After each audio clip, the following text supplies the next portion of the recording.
কথা আমার সব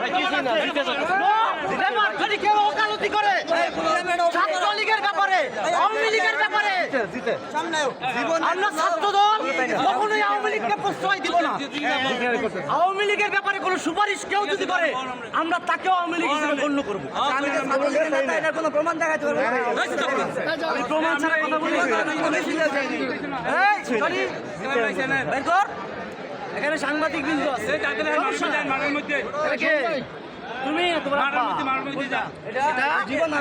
আচ্ছা তোমার স্ক্রিনশট আছে আইডি আরেকটা লিসেন টু এই যে তুমি মুক্তাগাছা ছাত্রলীগ নতুন কমিটিতে বাতিলের দাবিতে এই যে বিক্ষোভ মিছিল সংবাদপত্রে ছাত্রলীগকে কেন ছাড়াবেন?